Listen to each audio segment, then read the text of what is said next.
All right. Time to shake things up a bit and take a deep dive into United Spirits Limited.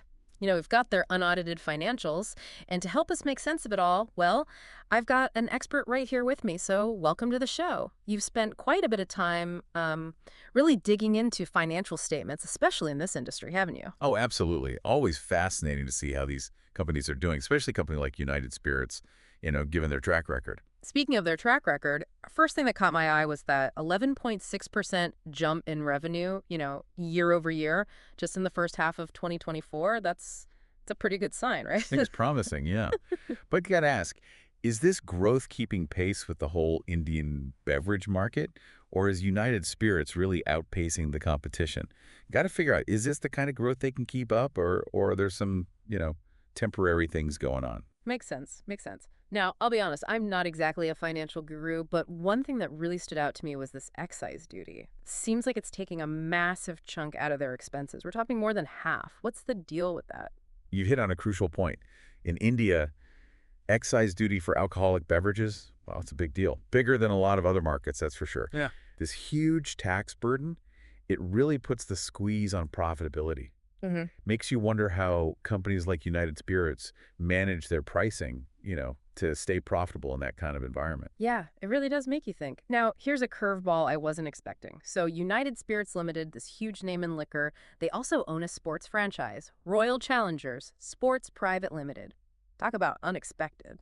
It might seem strange at first, but it's actually a pretty savvy move. Diversifying is pretty common in business. Yeah. But here it's not just about spreading risk. Owning a sports team gives United Spirits some unique opportunities. Mm. Marketing, getting their brand out there, even reaching new types of customers, especially younger folks who are really into sports. So, they're actually trying to use the sports franchise to help their main business, huh? Clever.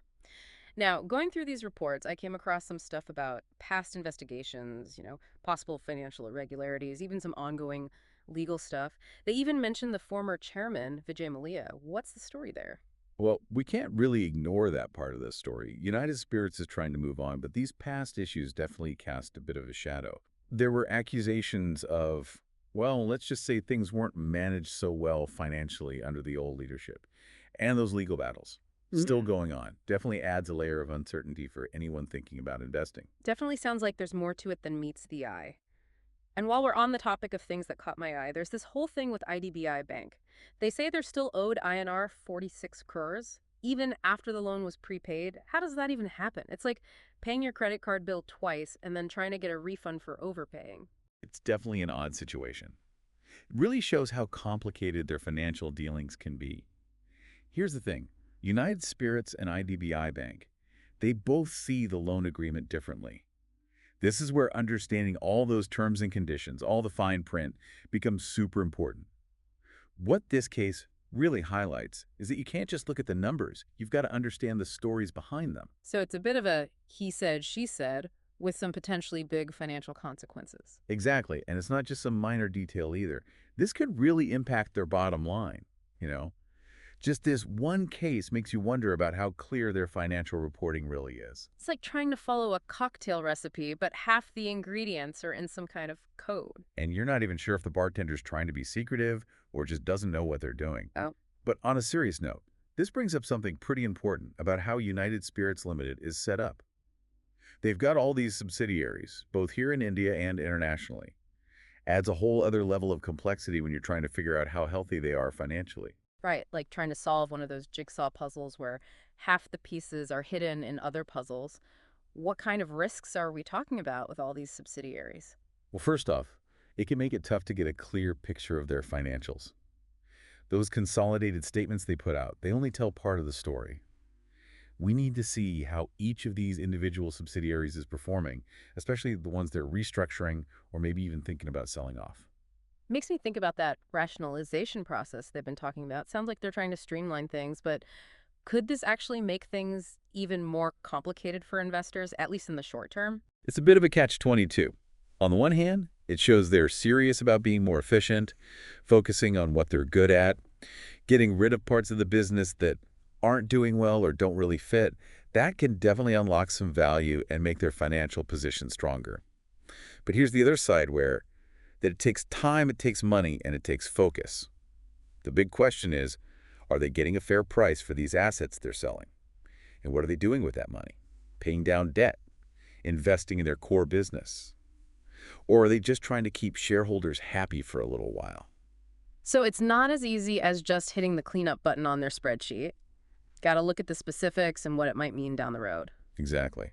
And speaking of specifics, one thing that needs a closer look is how they're handling these related party transactions. Those dealings between the company and its subsidiaries, executives, or major shareholders. Hold on, isn't that a bit of a red flag? Like, could there be some conflicts of interest going on? Not always a problem in itself, but transparency is key here. These deals need to be done above board at a fair price, with everyone knowing what's going on. Investors need to see if there are any sweetheart deals going on, arrangements that might not be in the best interest of all the shareholders. Okay, so we're on the lookout for any favoritism happening behind the scenes.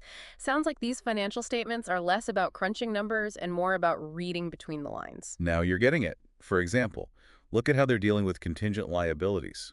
Remember those legal battles we talked about? Those are a prime example. Right, those lawsuits that are still hanging around like a bunch of storm clouds gathering on the horizon. Exactly.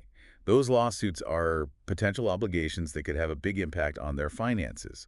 United Spirits acknowledges them in their statements, sure, but you never really know how it's going to play out in court, right? And what the financial fallout might be. Makes you wonder if their seemingly good performance is kind of masking some of these potential risks. What should we be looking out for as these legal cases unfold? Keep a close eye on any new developments, any settlements, any judgments that are made. Those could end up costing them a lot of money, maybe even affecting how they operate. Another thing to watch is how they're preparing for these potential problems.